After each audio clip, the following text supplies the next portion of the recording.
সংবাদ।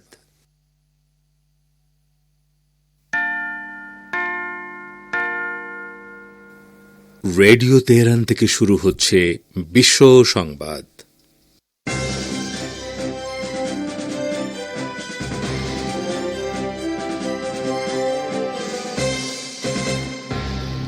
শুরু শিরোনাম।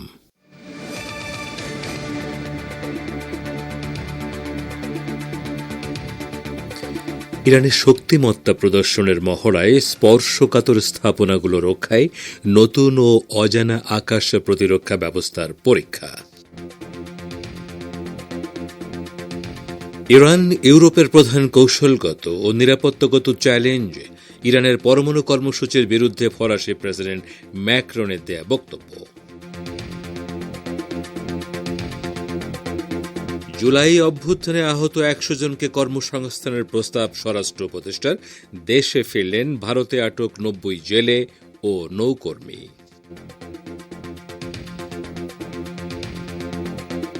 এবং দিল্লি বিধানসভা ভোটের তারিখ ঘোষণা, ইভিএম বিতর্কে জবাব দিল কমিশন।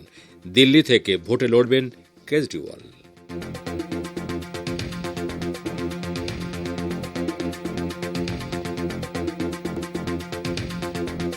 আসসালামু আলাইকুম। এতক্ষণ গুরুত্বপূর্ণ সংবাদ শিরোনাম শুনলেন। এবারে বিস্তারিত বিশ্ব সংবাদে আপনাদের স্বাগত জানাচ্ছি। আমি গাজী আব্দুর রশিদ।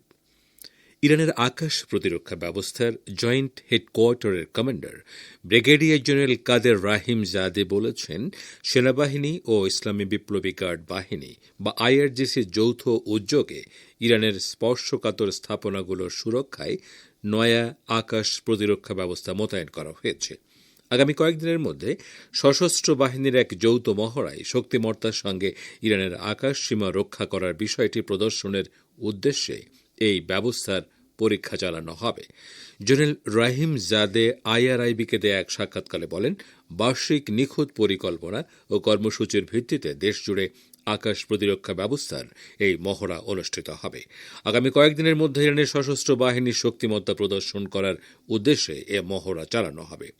পার্স টুডে জানাচ্ছে, ইরানের আকাশ প্রতিরক্ষা ব্যবস্থার জয়েন্ট হেডকোয়ার্টারের কমান্ডার বলেন, আকাশ প্রতিরক্ষা ব্যবস্থার এ মহড়া হবে বিশাল এবং শত্রুকে ভড়কে দিতে এই ব্যবস্থার নিরাপত্তা সুরক্ষিত রাখতে এটির সক্ষমতার খুব সামান্য অংশ প্রদর্শিত হবে।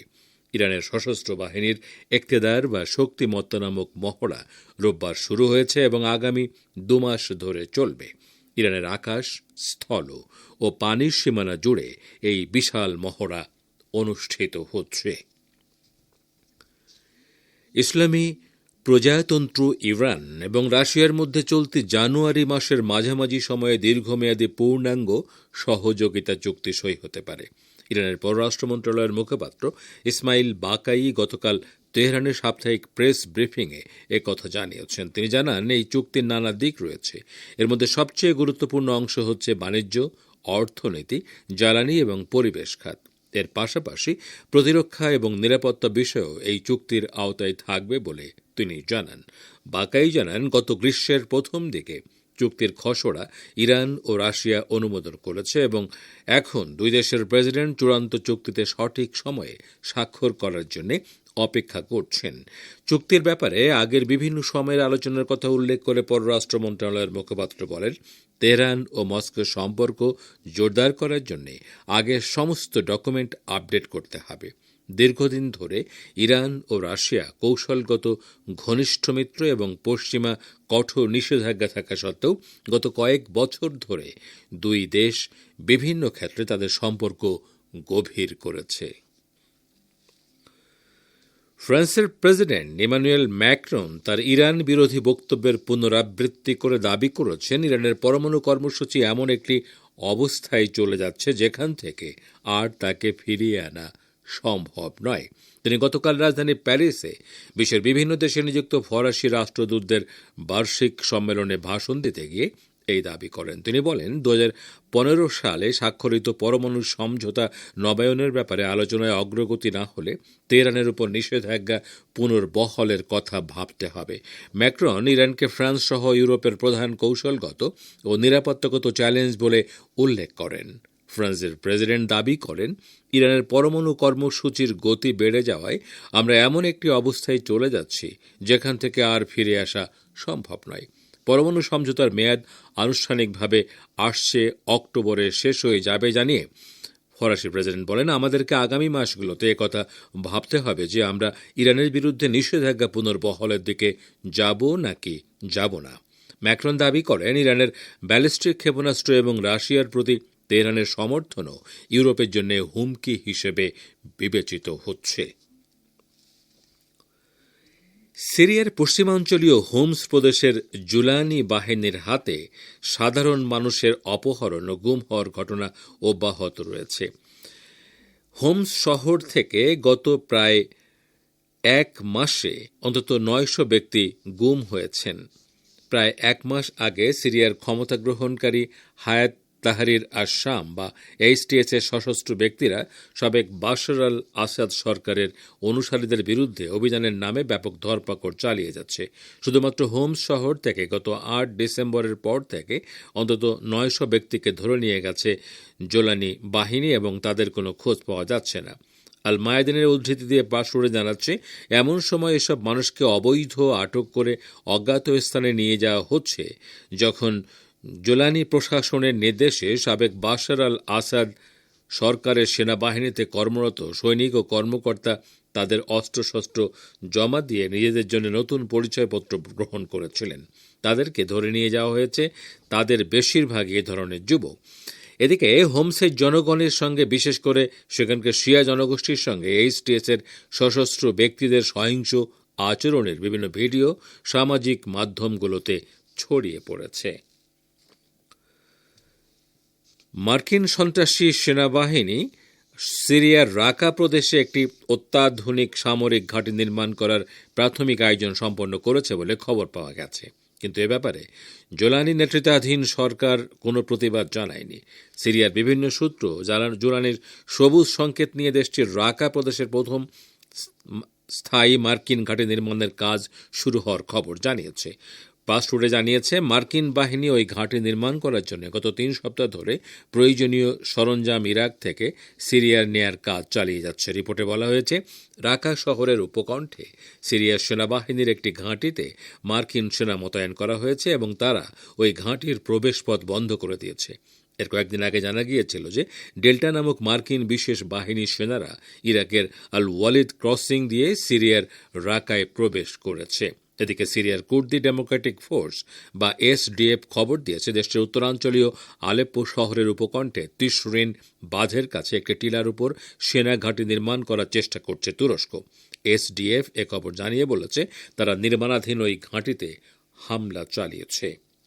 আপনারা বিশ্ব সংবাদ শুনছেন রেডিও তেহরান থেকে, আর প্রচারিত হচ্ছে বাংলাদেশ ও ভারতের শর্টওয়েভ 25 মিটার ব্যান্ডে, এছাড়া বিশ্বজুড়ে ইন্টারনেট ও স্যাটেলাইটে।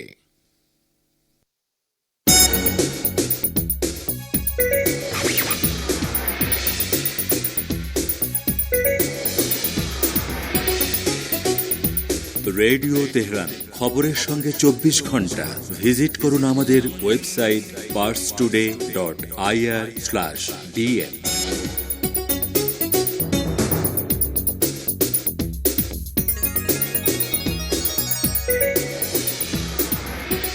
আবারও ফিরে এলাম বিশ্ব সংবাদে। বাংলাদেশে জুলাই অভ্যুত্থানে আহত 100 জনকে কর্মসংস্থানের ব্যবস্থা করার প্রস্তাব দেওয়ার কথা জানিয়েছেন দেশের স্বরাষ্ট্র উপদেষ্টা লেফটেন্যান্ট জেনারেল জাহাঙ্গীর আলম চৌধুরী। আজ রাজধানীর মালিবাগে পুলিশের বিশেষ শাখা ও অপরাধ তদন্ত বিভাগের প্রধান কার্যালয় পরিদর্শন শেষে স্বরাষ্ট্র উপদেষ্টা এই তথ্য সাংবাদিকদের জানান। জাহাঙ্গীর আলম চৌধুরী বলেন, আহতদের সচ্ছলতায় ফেরাতে এই উদ্যোগ নেওয়া হয়েছে। যারা আহত হয়েছেন সবাইকে তো সব জায়গায় দেওয়া সম্ভব না। আমাদের প্রস্তাবে যাকে যেখানে সম্ভব সেখানে তাদের কর্মসংস্থানের ব্যবস্থা করার কথা বলা হয়েছে। অর্থ পাচারকে বিগত সরকারের সময় সবচেয়ে বড় সংকট হিসেবে আখ্যায়িত করেন স্বরাষ্ট্র উপদেষ্টা। তিনি বলেন, আওয়ামী লীগ সরকার সবচেয়ে বেশি মানি লন্ডারিং করেছে। এদিকে ভারতে আটক ৯০ জন বাংলাদেশি জেলে ও নৌকর্মী অবশেষে স্বজনদের কাছে ফিরেছেন। দুই দেশের মধ্যে দ্বিপাক্ষিক চুক্তির ভিত্তিতে একটি বন্দি বিনিময় কর্মসূচির অংশ হিসেবে এই বাংলাদেশিদের ফিরিয়ে আনা হয়। একইভাবে গত অক্টোবরে আটক হওয়া ৯৫ জন ভারতীয় জেলে ও নৌকর্মীকে মুক্তি দিয়েছে বাংলাদেশ।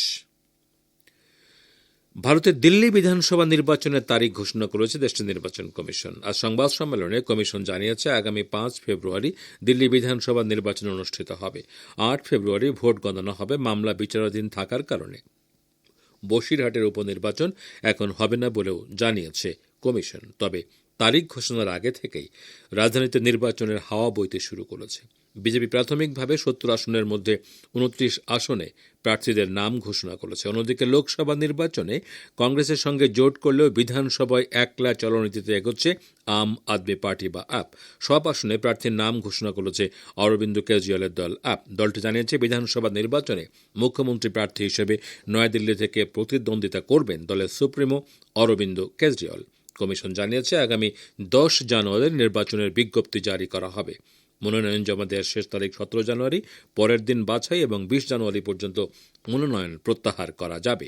কমিশন ইভিএম সম্পর্কিত বিতর্কে জবাব দিয়ে বলেছে, ৪২ বার আদালত ইভিএমের উপর ভরসা রেখেছে। এদিকে পশ্চিমবঙ্গের মুখ্যমন্ত্রী মমতা বন্দ্যোপাধ্যায় বলেছেন, সাধারণ জ্বর নিয়েও একটি মহল HMPV ভাইরাস বলে আতঙ্ক ছড়াচ্ছে। তিনি আশ্বাস দিয়ে বলেছেন, এই ভাইরাস মারাত্মক ক্ষতিকর কিছু নয়, এতে আতঙ্কিত হওয়ার কিছু নেই। আজ হাওড়ার একটি স্টেডিয়ামে রাজ্যবাসীকে আশ্বস্ত করে মুখ্যমন্ত্রী বলেন, একটি বিশেষ চক্র HMPV ভাইরাস নিয়ে উদ্দেশ্যমূলকভাবে আতঙ্ক ছড়াচ্ছে।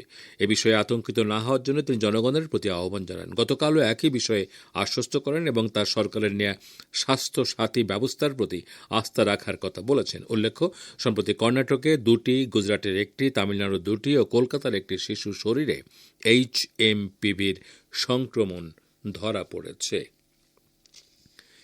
ইহুদিবাদী ইসরায়েলের বর্বর সামরিক বাহিনীর আরও ২ সদস্য নিহত হয়েছে। এছাড়া আরও ২ সেনা আহত হয়েছে, যাদের অবস্থা গুরুতর। টাইমস অফ ইসরায়েল জানিয়েছে, উত্তর গাজার বেইত হানুন এলাকায় হামাসের সামরিক শাখা ইজ্জাদ্দিন আল কাসাম ব্রিগেডের হামলায় নাহল ব্রিগেডের এসব সেনা হতাহত হয়। নিহত ২ সেনার মধ্যে একজনের পরিচয় পাওয়া গেছে, যার নাম ক্যাপ্টেন এইতান ইসরায়েল শিকানজি। এই সেনা নাহল ব্রিগেডের ৯৩২তম ব্যাটালিয়নের ডেপুটি কোম্পানি কমান্ডার হিসেবে দায়িত্ব পালন করছিল। নিহত অপর সেনার নাম এখনও জানা যায়নি। এদিকে ইহুদিবাদী ইসরায়েলের অবৈধ অধিবাসীদেরকে রাতে শান্তিতে ঘুমাতে চাইলে ইসরায়েল বা ফিলিস্তিনি ভূখণ্ড ত্যাগ করার আহ্বান জানিয়েছে ইয়েমেন। সানা হুঁশিয়ারি উচ্চারণ করে বলেছে, ইয়েমেনের সশস্ত্র বাহিনী ইসরায়েল বিরোধী হামলা বন্ধ করবে না। ইয়েমেনের জনপ্রিয় হুতি আনসারুল্লাহ আন্দোলনের পদস্থ কর্মকর্তা হিজাম আল আসাদ গতকাল সামাজিক মাধ্যম এক্সে প্রকাশিত এক পোস্টে এ হুঁশিয়ারি দিয়েছেন। পোস্টে তিনি বলেন, ইসরায়েলের অধিবাসীদের মধ্যে যারা রাতে শান্তিতে ঘুমাতে চায় তারা যেন সাইপ্রাস অথবা ইউরোপে তাদের পিতৃপুরুষের দেশে চলে যায়।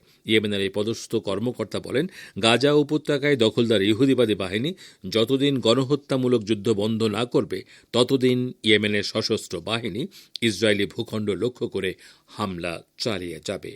শ্রোতা বন্ধুরা, আমাদের নিউজ ডেস্কে এখনকার মতো এই ছিল সর্বশেষ খবর। এতক্ষণ আমাদের সাথে থাকার জন্য অনেক অনেক ধন্যবাদ।